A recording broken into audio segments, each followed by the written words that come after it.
ask you, you reached the semis of the Aussie Open in 23. You won the Dallas Open in 24. You've had a great run at DBO and then a great run at Indian Wells. You're on the cover of our magazine and it says Florida loves you. How great is it to be Tommy Paul right now? It's been fun, you know. We've been working very hard for a while, but it was nice after Australia and really after Australia and after Del Rey or Acapulco, sorry, we had some nice training blocks there where we got to work, and I think that's when I play my best tennis, is when I have some time to, load up the body and get strong before the tournaments start. Obviously, with our season, it's pretty jam-packed, so it's not always easy to get the work in that we really need to. So I was lucky and unlucky to lose first round in Acapulco, but I thought that helped. Was there a moment in time or a block where things clicked for you? Not really. I think it's not just like one day. You just wake up and everything's great, everything that I thought I did well last week, I had been working on for a long time. So no, I don't think there was one day. Can you talk a little bit about your last match? How you did and how you felt you could have changed the outcome, or I know you did everything you could, but can you talk a little bit about that? Yeah, I was pretty nervous going into the match. I was very, very excited, obviously, but nervous the whole first set, which you wouldn't probably be able to tell because I played amazing. I thought I played really well in the first set, but I felt actually more comfortable in the second set. But I think he picked up his level a ton. He took advantage of a couple opportunities there in the second. And then, in the third, I didn't start the way that I wanted. I started up 40 love on my serve and then got broken. Kind of set the tone for the third set, which was pretty unfortunate for me. And you're known as the fittest guy. Got to be one of the fittest guys on the tour. How important is that to you in these matches? Is that just everything? Yeah, it's nice to not think about, because a lot of players, down the stretch, whether it's fourth set, fifth set, they're thinking about if my body's going to hold up or if I'm tired or whatever, and it's nice to be able to not think about that and focus on tennis solely. I take pride in working very hard off the court, and will continue to take pride in it. Tommy, you had a great start of the year. Taylor has a great start of the year. Francis is here as well. How do you see overall American tennis among this new, the situation of right now, because I have a lot of new other players?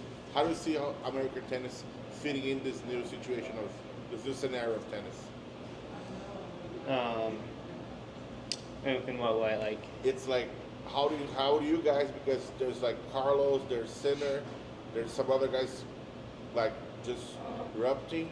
How's American tennis? How are you guys trying to find your space there? Because you guys have a lot of good results. You won Dallas, Taylor won. Yeah, I feel like I can speak for all of us when I say we want to win the tournaments that they're winning. We want to win Masters 1000. We want to win slams. That's our goal. So hopefully that's where I see us.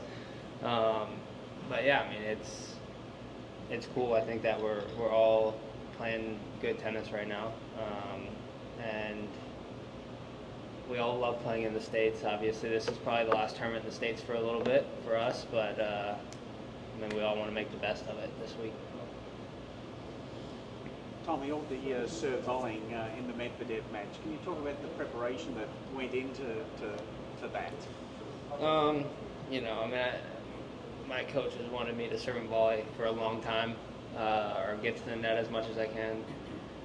And, I really dove into it last week. I wanted to try it in the earlier rounds, and I was doing a bit of crush and rushing on we call crush and rushing, but like return and volleying. On second serves also, I think just like trying to add a little extra pressure, make my opponent think a little more than I'm thinking. But yeah, I mean, I think for me last week, watching a lot of like the legends of the game was cool for me because I got to see how they came in, and they had, I mean, in the 80s and 90s, like the players were obviously amazing players, but they had massive weaknesses, and the way that they could hide their weaknesses by coming to the net was pretty cool, and I thought, I mean, it was interesting for me. The general consensus is that it's a little tougher today with the power game to be a serve volley or come to net. Do you agree with that, or do you think, or is it a play that you might just bring out against a certain opponent, like Daniil, who stands well back to its serve, or might you try to work it into your game more permanently? I would love to work it into my game more permanently, but yeah, it's without a doubt harder to serve and volley now than it used to be. I think players hit harder. I think players return better. I think players I mean, whether it's because of the rackets or whatever, I think the players are just like better. So yeah, it's harder to get in, but it's also something that they see less of now. So I think it's a really effective thing to mix in. Good. Thank you, Rob. One last question for Tom. Sorry, thanks, Tom. Yep. I asked Taylor about the difference in the surface between Indian Wells and Miami. Yeah. And he went off on the tennis balls, and then Francis said he's always complaining about the tennis balls, and it's not tennis. So, do you worry about the tennis balls, the surfaces? Where do you come out on that? I'm not asking you to choose one of the other. I mean it's pretty annoying the amount that we have to change tennis balls.